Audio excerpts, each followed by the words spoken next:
These table things look. make me laugh so hard. Because It's like an evening gown. Yeah. It's like a bandage dress for the table. Expect the table to sashay away. Like, well, boys.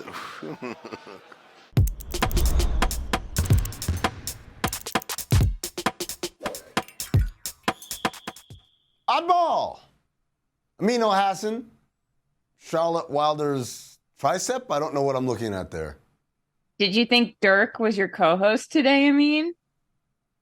We've got a hell of a show for you today. As you could probably tell, we're doing Dirk Day today. We're going to have a great conversation with lifelong Dirk fanatic, Jason Gallagher. You know him, you love him. He used to be on The Ringer. Now he works with JJ Redick on his podcast. Without further ado, let's throw it to our little capsule. This is Dirk Nowitzki's life. The master of the one-legged fadeaway, Dirk Nowitzki forever changed the notion of how the power forward position should be played with his perimeter-focused jump shooting attack. A 14-time All-Star and 12-time All-NBA fixture, Dirk was a major part of the transformation of the Dallas Mavericks from league laughingstock to one of the winningest organizations of the 21st century. The son of professional athletes, Dirk burst onto the NBA radar as a 19-year-old with a standout performance during an exhibition game against Charles Barkley and Scottie Pippen. 6 months later, he wowed scouts during a dominant performance at the Nike Hoop Summit, an annual event pitting the best American and international high school players against each other. The strong showing led to Dirk being selected 9th overall in the 1998 NBA draft by the Milwaukee Bucks, who then executed a draft day deal to send him to Dallas, the only team he would play for during his 21-year career. Dirk's career had an inauspicious start, as he struggled mightily in his rookie season, but over the next 2 years, his game experienced leaps and bounds, and by his 4th season, he was named an All-Star, the first of 11 consecutive trips he made to the Midseason Classic. In 2006, he led the Mavs to their first NBA Finals appearance, but despite enjoying a 2-0 lead in the series, Dallas would ultimately fall in 6 games to the Miami Heat. The following season, Dirk dominated the league en route to an MVP award, leading the Mavs to the NBA's best record that season with 67 wins, losing in 6 games to the We Believe Golden State Warriors. Finally, in 2011, Dirk and the Mavs would pull off one of the greatest upsets in NBA history, defeating the vaunted Big Three Miami Heat in 6 games en route to the NBA championship, and Dirk was recognized with Finals MVP. In international play, Dirk led Germany to a bronze medal at the 2002 World Championships and a silver medal at the 2005 Eurobasket, where he would earn tournament MVP honors. Dirk Nowitzki, welcome to Basketball Immortality. The auteur of the one-legged fadeaway, Dirk Nowitzki upended everyone's idea of how power forward should play. A 14-time All-Star and 12-time All-NBA player, Dirk was a pivotal part of turning the Dallas Mavericks from a clown show into one of the winningest basketball teams of the past 2 decades. Dirk, whose parents were both pro athletes, first popped up on the NBA radar as a 19-year-old who lit up the court in an exhibition game against Charles Barkley and Scottie Pippen. After he played like an absolute demon in the Nike Hoop Summit, the Milwaukee Bucks took Dirk at 9 overall in the draft and then traded him to Dallas that same day. Dirk stayed with the Mavs for 21 years, the same amount of time he was in the league. The marriage was successful. Dirk had a rough go in his first year, but he was an All-Star by his 4th season, the first of 11 times he'd be honored with that title. He took the Mavs to the NBA Finals in 2006, but Dallas blew a 2-0 lead to the Miami Heat. Dirk was league MVP in 2007, and the Mavs had the best record in the NBA, but Dallas once again blew it, and lost to the Warriors in the first round. Finally, Dirk and the Mavs executed one of the biggest, wildest, most insane upsets in NBA history in 2011. They beat the Heat in 6 games to make it to the NBA championship, and Dirk was Finals MVP. Dirk led Germany to a bronze medal at the 2002 World Championships and a silver medal at the 2005 Eurobasket, which is not, despite what it sounds like, the basketball version of Eurovision. Dirk Nowitzki, welcome to the Hall of Fame. May you haunt the halls forever. He is the producer of the Old Man and the Three podcast with JJ Redick, of course.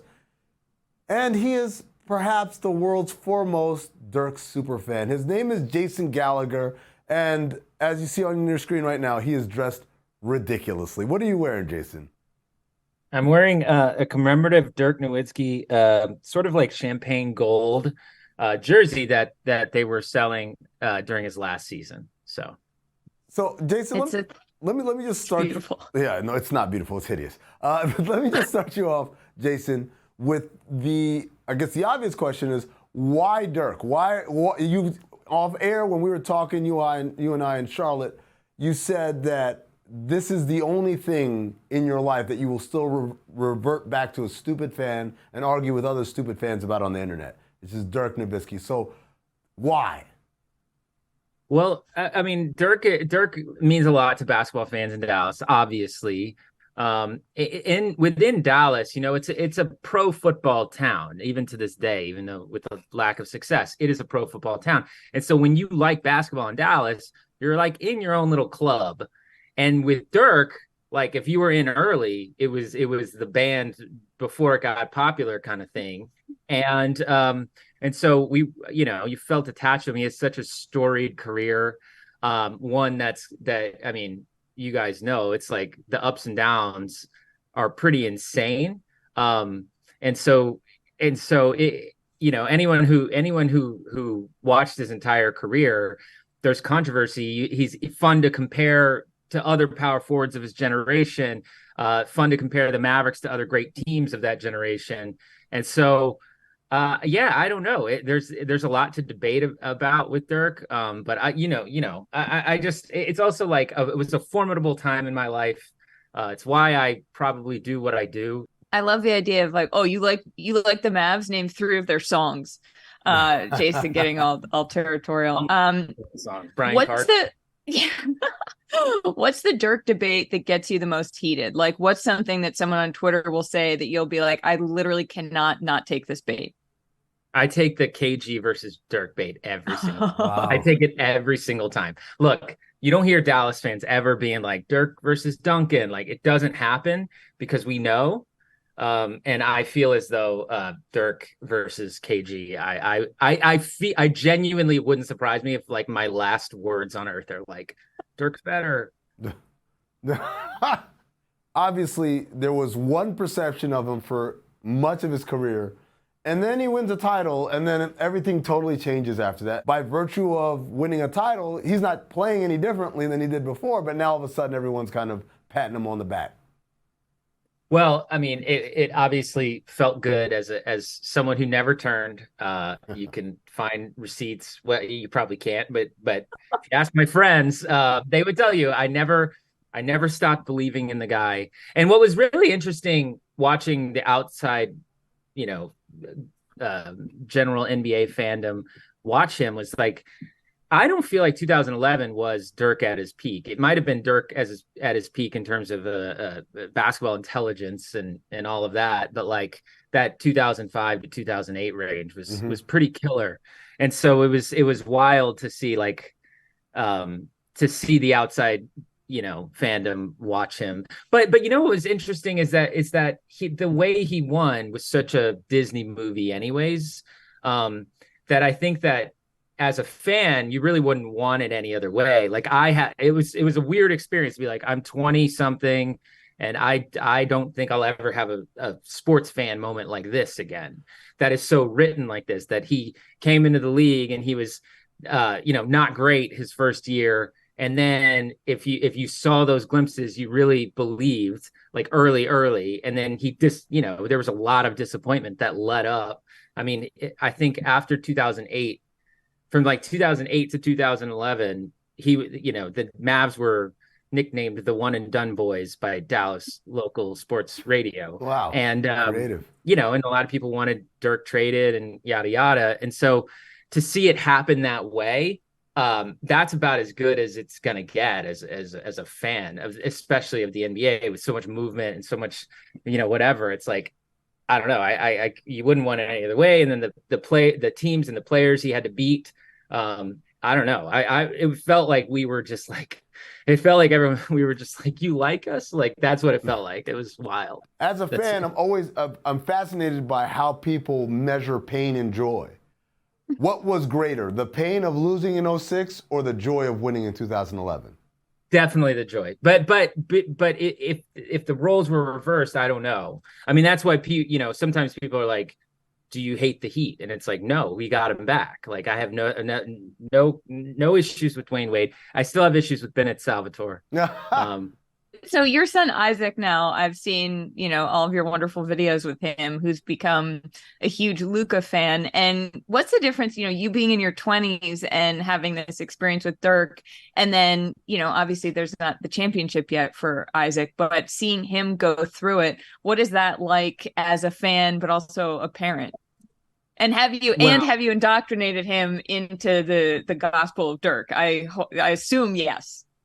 Yeah, 100%. Yeah. I mean, every time, even with Luka, who I love, you all know that I love him, but like, I almost feel like old man. Like, Luka obviously came in immediately good, and Isaac would be like, he's awesome. And there's a part of me that's like, you haven't felt pain yet. You don't know. Yeah. You know what I mean?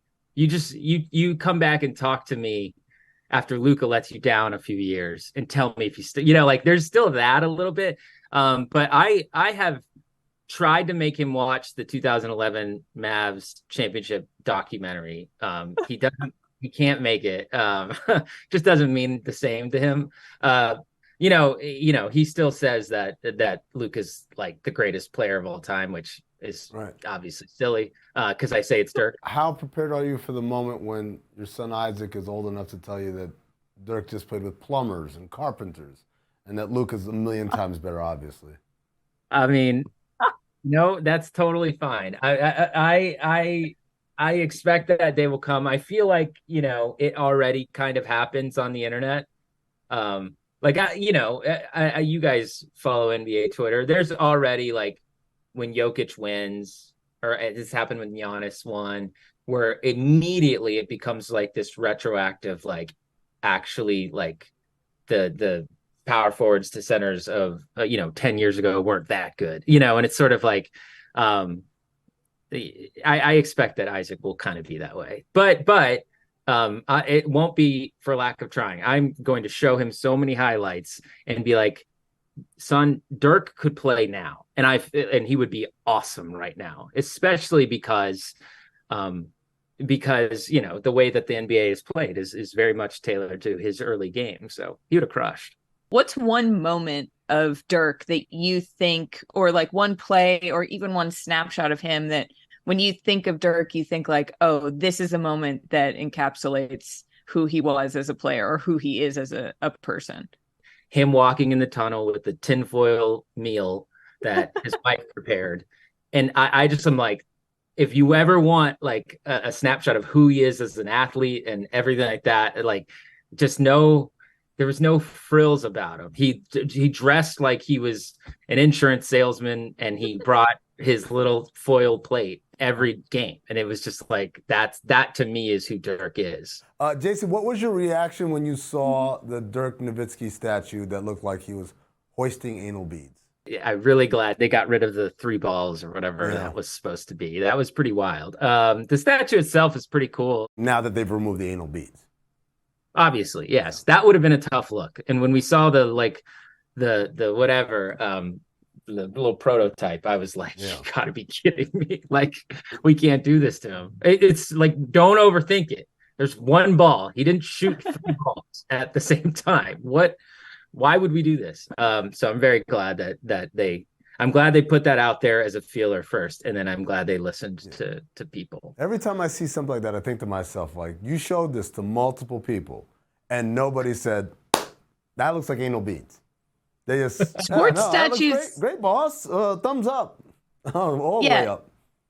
Sports statues in general have a really tough time. Like the Ronaldo statue, where he just looks like his face got sort of like melded into itself. So yeah, and it's not, Dirk did well.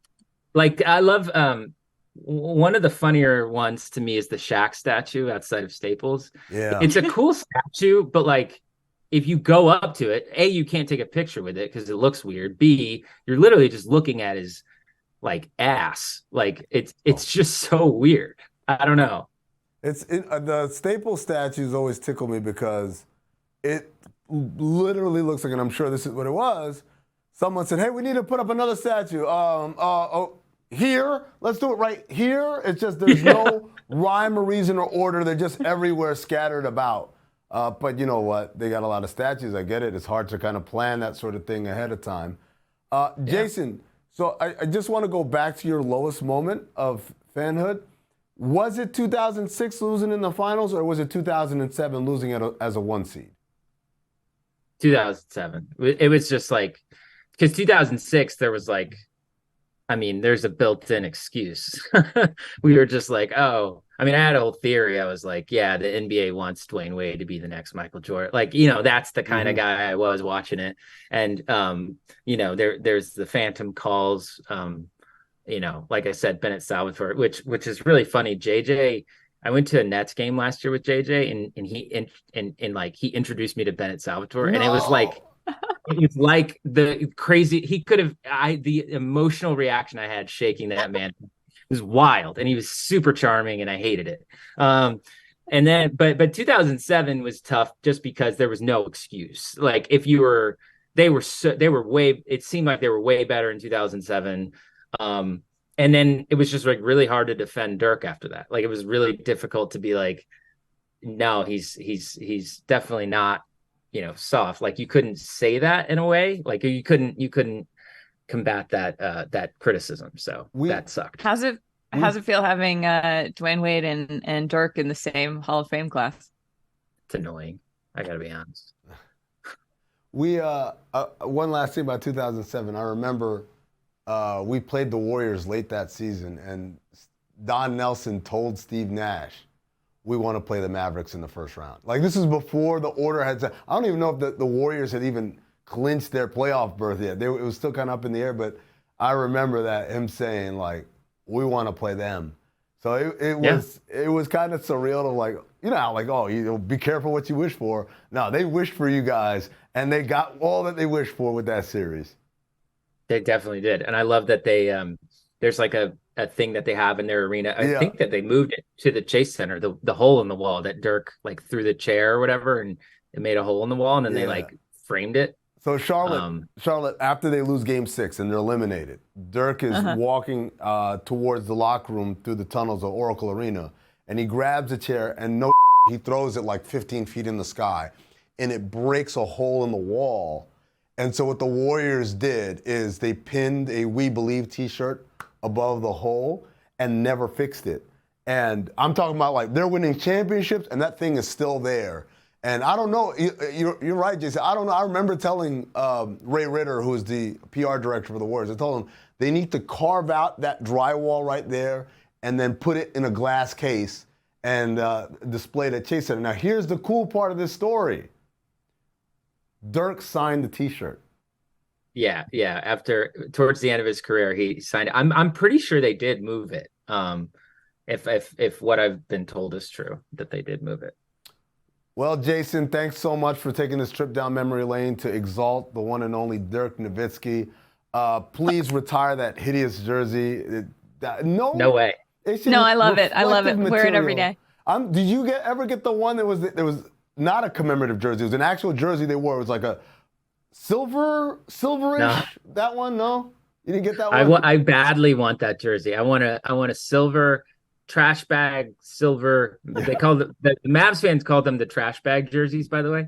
And I want an Antoine Walker one. Little shimmy for it. All right. That's Jason Gallagher. Again, he's the producer of the Old Man and Three podcast with JJ Redick. Definitely want to check that out. Thank you for joining us.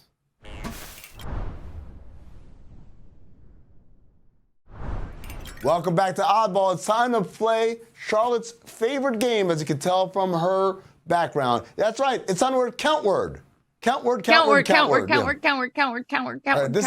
is the game where we ask each other questions. We've got to answer the questions in 10 words. 10 words. 10 words or less. All right. So, Charlotte, you know what? You lead us off this time. I'll go second. Okay. Amin, my first question for you is, which player doesn't fit their current team the most, and why? Which player doesn't fit their current team the most? Oh, I got it. Julius Randle because while he puts up stats, Knicks worse. 10 words. 10 words. Yeah, we don't have any rules about grammar. No, it's not called grammar count. It's called word count. Yeah, touche. He was an all-star last year, all NBA, and I believe a lot of that is because he puts up a very magnificent stat line. And the Knicks won games. But I don't think those two things are corroborated. If anything, he gets in the way of the team's success because I don't think he plays within a team concept well. I don't think he handles adversity well. And I think the Knicks, as I always like to say, they have a civil war going on within the Knicks, which is the players who are smart and play the game the right way versus the players who don't play the game the right way. And Julius Randle is like the general of the South right there. The parts of the team that don't play the game the right way versus Jalen Brunson, Hart, I would add DiVincenzo now, all the Villanova guys basically. The Villanova guys. Well, also New York basketball, they want that hard-nosed, just grinded out basketball. And then all the Knicks fans are like, wow, Randall's ankle was a little bit twisted. And it's that whole. It sounds like you have to hear this a lot, like in the house. In my personal life? Yeah. That doesn't seem like something you picked up on the streets, just walking down the street. Just off the top of my head, if I could speak for a Knicks fan. Also, I do want to remind the audience that we don't see these questions ahead of time. So that makes it more impressive if you think that we sound like we don't know how to speak when we're trying to count at the same time.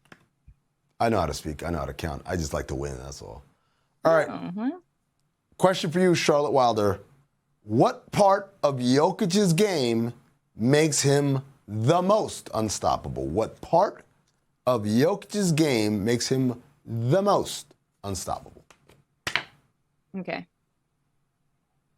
Very complete game, but I'd say his passing ability. 9 words. Boom. Nice. That's actually, well done. Amin's like, holy shit, she had a good basketball answer. Because sometimes we get stuck in these, I got to get the 10 words in, and it's like, I'll give any old answer. I don't care. I don't actually believe any of these things. But that one is like, that seems like a very well thought out basketball thought. And then expressed in 9 words. Well done, Charlotte.